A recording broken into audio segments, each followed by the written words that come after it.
Hello nieces, hello nephews, it's your Uncle Charles here, and welcome back to my YouTube channel where we do unbiased price action analysis. CPI was a very trappy, very tough to trade type of day, CPI day, especially if you're a day trader. At least for today, you guys see this big body red candle right here. There's a 30-minute chart. This is when CPI data got released. Beautiful move to the downside. Unfortunately, when the market opened, bears didn't show much follow through, and neither did the bulls. You guys can see here, this was today's price action. Wednesday's price action. Small range.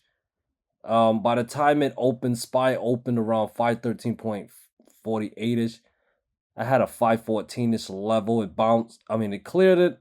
It hit my 516 level. Good for a level-to-level move, but after that, rejected 516, had a nice rejection, broke back down, and for the rest of the day, just chopped. Pretty disappointing, pretty underwhelming CPI day. Hopefully, with all this chop that we had today, it'll lead to some trendy move, okay? The market can't chop forever. It chops. The chops is to build strength for the trendy move. Then we get the trendy move. Once it run out of strength, it's going to enter back in the chop phase. Right now, we're getting that chop, and it's kind of annoying a little bit. But, we look at this daily chart. Some people will say, hey, it looks like the dip buyers are here, okay? And, when we dropped, hitting that fib level around 512-ish, it did give us some buying pressure, absolutely. But we also got selling pressure from that 516 fib level. So you guys can see how well the market respects the fib level, okay? But what does the price action say? Well, you guys see here, back on Thursday, last Thursday, we broke down that 520.5 as level. That's the 1.236 fib level. What happened the previous days? The next days. That 520.5 is level, that fib level started showcasing selling pressure. Support became resistant. A level that we broke down as support became resistant. Then what happened today? Well, we closed lower, yes, but what happened? That 516 level became resistant. You guys see it on the 30-minute chart right here, how we rejected it. They didn't show much follow through, but we can look at the chart and clearly tell that there's selling pressure there. Okay, so this brings me in to my plan for tomorrow. When do we go long?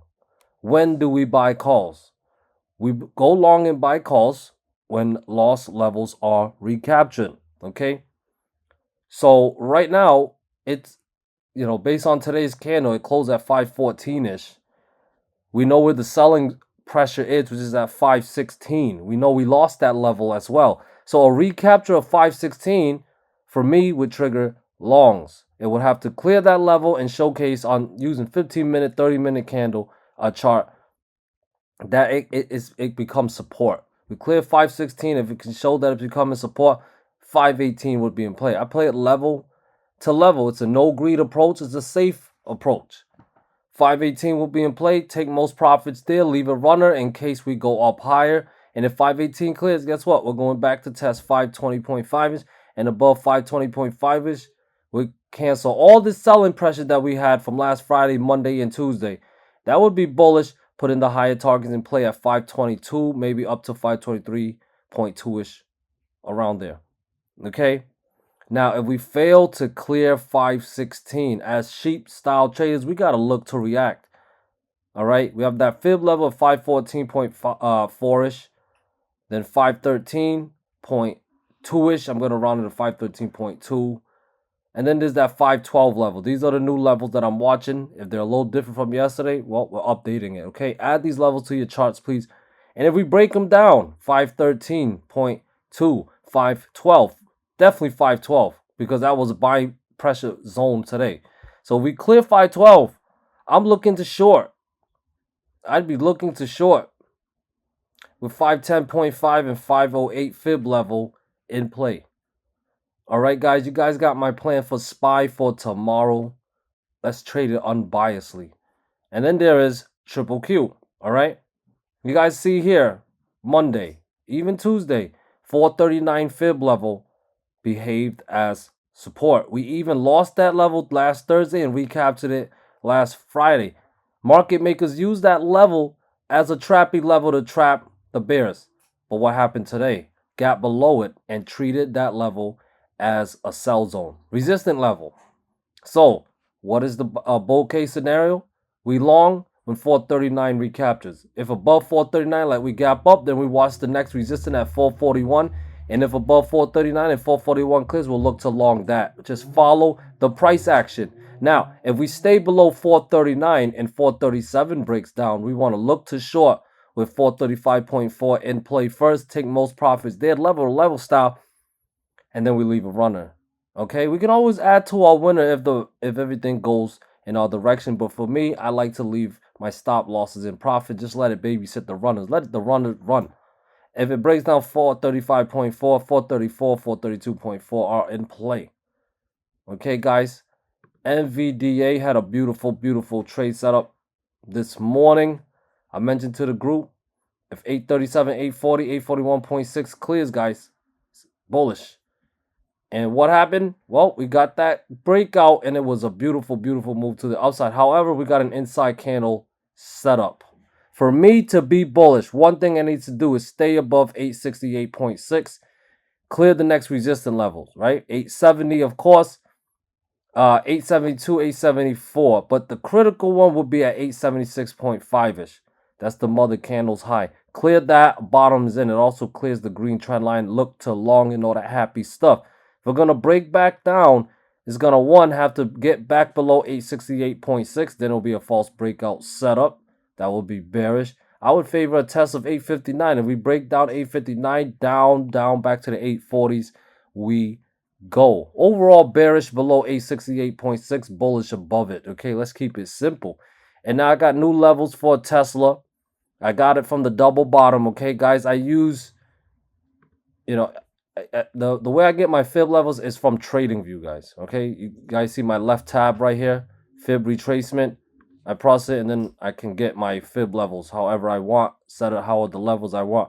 And I have it from March 14th low all the way up to March 16th high, and I got these fib levels. Okay, now we broke down the fib level today, 172.38. That's the new fib level that I'm watching. And below that is 169.5. If we break down 169.5, I would look to short with 165.5 or lower in play.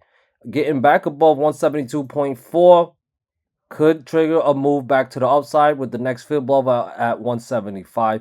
If 175 clears, 177 and 178.6 are in play, with 180, 182, and 184 in play above that. All right, guys, look to react. Here's IWM with the gap down in a doji. What's it going to do? That 203 level that I mentioned multiple times reacted as resistant today. That's important. This blue line right here, that's 203. You guys can see multiple days right there in April, early April, it was support. Today it became resistant. So obviously can't get bullish unless we recapture 203 to put the higher targets in play. As long as below 203, bears got a shot at more downside, but they'd have to break down 200 and 198.7 to trigger more downside. Okay, guys, here is Apple, still looking bearish to me. Back tested that neckline, showed a little follow through to the downside. This is not a very volatile stock, but for Apple, this is pretty decent, I guess. Yeah, breaking down 168, which it did today, that would put 166 or lower in play. Once again, I cannot get bullish on Apple unless it recaptures that neckline, getting above 170 and 172. And here is AMD, just chopping around, not sure what it wants to do. But as of right now, once again, resistance is at 167.5 and 170.7. All right. Those two levels must clear to trigger a move to the upside, a big move to the upside.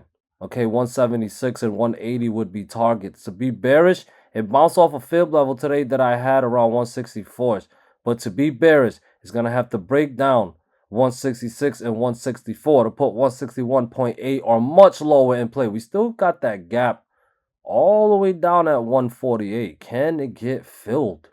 And there is Amazon still lingering around the same area. Okay, I can't fully get bearish unless we break down 179. And as of right now, it look like it's consolidating. Is it a consolidation to build strength to the upside? Well, if it is, it's going to have to clear 186.8 to give us that move to the upside. Okay, guys? Netflix still not breaking down that trend line. Maybe I should adjust it. What do you guys think? Should I adjust it? Because then it'll give us a whole new thing. But I'm going to stick to the one I have for now. Plus, we have the fib levels to back us up. 618.2 is a 38.2 fib level. We kind of cleared that today. We avoided a breakdown, okay? Yeah, if we could show follow through tomorrow by clearing 620, 622, that would be bullish. 624, that would be bullish, and put higher targets in play, possibly up to 628.5 and 630. If we're going to short this, it's going to have to break down 618 again, 615 and 613. I'd definitely be bearish below 613, as that is a fib level, putting 608 and 601 in play, guys.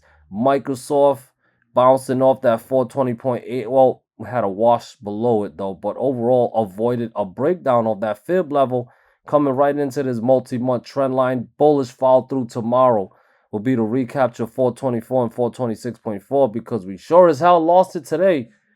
But if bears want to show follow through, break down 420.8 and 419. We definitely could drop lower down to 415.7, possibly even lower than that. Look to react. And here is Google just chopping around, not sure what it wants to do, but I tell you, I can't fully get bearish unless we break down that fib level support. I have a minor one at 157, and then that fib level support at 155.3. If it does, that is when we want to look to short. Otherwise, this consolidation could lead to more upside, but it would have to break out 158.8 to confirm, guys. Here is Meta looking like it's trying to bounce here. If it stays above 519, I would favor more upside, 523.5 or higher, guys. Below 519, I'm going to give the bears the benefit of the doubt in favor of pullback. Could be a dead cat bounce. XOM is trying to go up higher. Above 120.7, I would stay bullish. There is a resistance level, well, a support level now at 122 for more upside. For more upside, 124 and 126.5 must clear, especially that 124 level. Can't get bearish unless we break back below 120.7. And here is Bitcoin. It is battling. Is it a false breakout? Is it a false breakdown? Guys, whoever got trapped last, play it level to level. Play it in that, whoever got trapped last, play it in that direction, level to level, because you never know, up and down, holy moly. But I will tell you this, the chop zone that I'm looking at right now is 61.8K up to 71K. All right, above 71K, I'm favoring a move to the upside, possibly to new all-time high or previous all-time high. And a breakdown of 68.8K, I would be leaning bearish, guys. All right, let's end this with the dark pool, 2 billion in premium at 519.2. All right, guys, above it bullish, below it bearish. And let's take a look at the flows filter for 100K premiums or above. Guys, if you're enjoying my content, please hit the like and subscribe button. I'd appreciate it so much. Yeah, and it's overall bearish, as you guys can see. QQQ is bearish. IWM is bearish. Guys, I mean, it's been bearish, and the SPY has technically been closing lower. So, you know, the flows haven't been incorrect. Is it incorrect on NVDA, though? I mean, it closed higher than yesterday. It's bullish right now. Here's Tesla. It's bearish. Uh-oh. Apple is bearish. Oh, my goodness. Even some individual big stocks are bearish. Not AMD, though. How about Netflix? Netflix. Here's Microsoft. Google with the L, all bullish, interested. Meta, XOM, and let's look at some crypto like Beetle, nothing, Mara, and Coin. No one interested? It malfunctioned. All right, guys, thank you guys so much for watching. This really means a lot that you guys are here, even though it's late. Thank you guys. Good luck tomorrow. Peace.